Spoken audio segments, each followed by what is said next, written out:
Okay, I'm Mark Crowley. I'm back with another manga drawing lesson, and I'm going to start by doing some kind of rough guidelines here.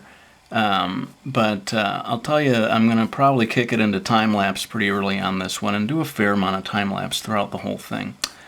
Just because I find that that's a good way of getting a good final result, and then just talking to whatever degree I can after I've finished doing something.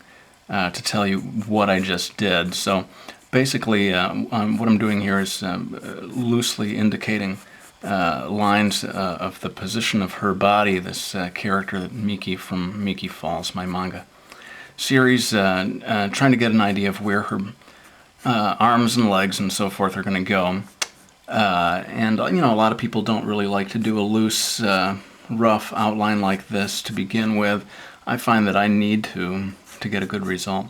In any case, I'm going to kick it into time-lapse right now and move through this rough line work and come back to talk a little more about it when I'm done.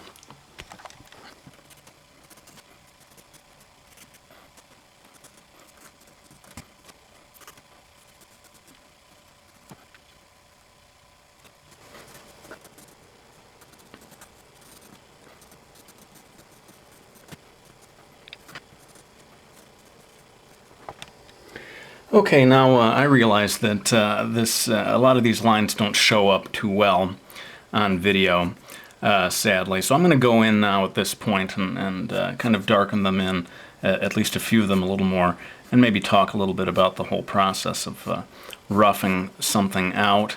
Some people will like do the whole skeleton or something beforehand.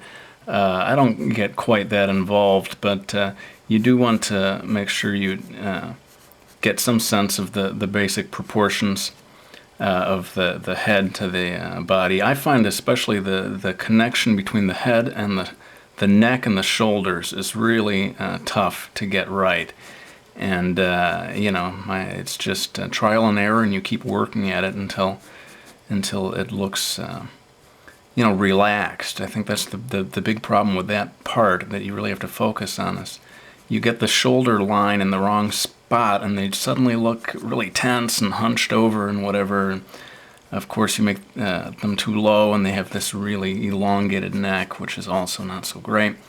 So that's something to focus on. In any case,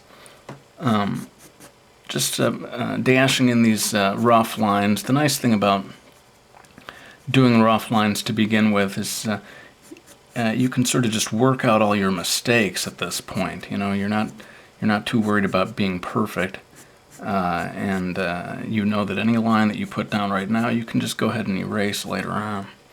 But believe me, when I was younger, I would go in with dark lines right away, and I guess that's a legitimate way of working. If it works for you, go ahead and stick with that. I'm not here to say, hey, you got to do things one way or another. Anyway, now that I'm done with this, I think I'm going to start tightening the lines up. Again, I'm going to do this in time-lapse and come back and talk a little bit about what I've done once I'm finished. All right.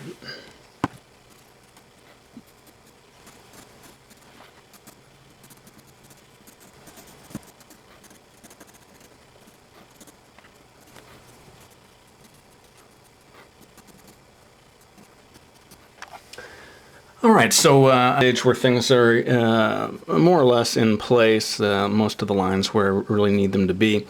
I thought what I would do though is zoom in right on the face here, since that'll be a big focus of any drawing like this, and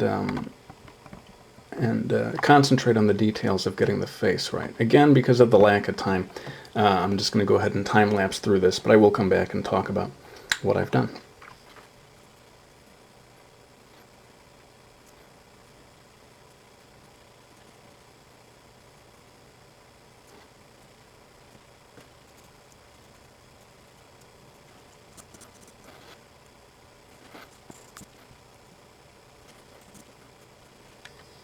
Okay, so now I'm going to come in with this black Prismacolor colored pencil to start doing some final line work And as I do this, I can talk a little bit about the rough lines that I did earlier. You know, when you're drawing a face, a manga face, for me there are 4 key points or spots on the face that are related to one another. It's the eyes, the nose, the mouth, and the chin. And each manga artist chooses his or her own way of relating these things to one another. This is I'm doing sort of a variation on my way of drawing Miki. Normally, I would have her nose a little higher and the mouth a little higher as well, and more of a gap between the mouth and the chin. I don't know if that was the best idea, really. When I first designed her, I decided to do her that way. I thought that a stronger chin would convey strength of character or whatever, but maybe in the future I may go something closer to this. Notice with the eyes, and this is my preference for doing manga eyes, is to get one strong highlight, usually for me on the upper left. Get the pupil in there nice and dark. Get a line around the edge, and the key really is to leave some sort of light area over here on this lower right. Now watch as I darken in here around the highlight, and then I'm lifting up on the pencil so that I don't get it too dark as I go down. Again, get it nice and dark around the highlight because you want that to pop, and then bring it down here and keep it really light on this lower end. Then you get these really deep, kind of pretty eyes that I like. I don't go too much into the lower eyelash. Kind of keep that a little lighter. But you can go to town on the darker upper eyelash. Well, you can do anything you want, but this is the way I do it anyway. The nice thing about manga noses and mouths is they can be so minimal. You almost are hardly drawing anything at all for the mouth and the nose. But again, I'm going to go ahead and kick it into time-lapse to finish up not only the face, but the whole rest of the body with this dark pencil.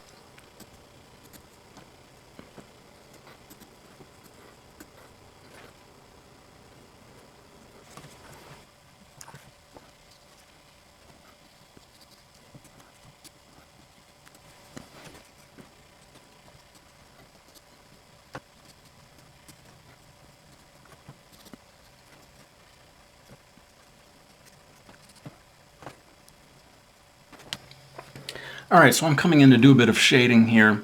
Again, since I don't have so much time in these videos, I think I'm going to have to put this into time-lapse at some point, but I thought I'd at least start by talking a little bit about shading. Notice how the lines that I'm using to shade in her hair are attempting to follow the direction that the hair itself would take as it goes across her head. That's probably pretty obvious. Everyone would think to do that. But you can also apply that same principle to the clothes. When you shade things in, think about the direction that you want the cloth to appear to follow, and to make sure that your lines are not fighting against that, but rather working with it. And you'll see as I continue to shade in time-lapse that I pretty much am always trying to do that. So again, let's go ahead and do that, and you can see how it goes.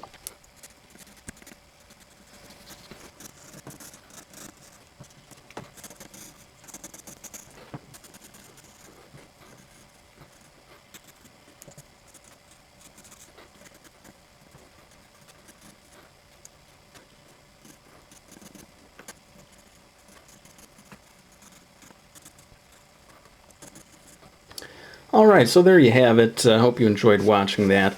This again is Miki, the main character from my series, Miki Falls. Book 1 is called Spring, Book 2 is called Summer. Both of these are already out and in the stores, and coming very soon indeed, Autumn. I just got my copies of this. I'm pretty excited. That should be out in just another few weeks, end of September. So thanks so much for watching my video and for subscribing. And I'll be back with another one real soon. Take care.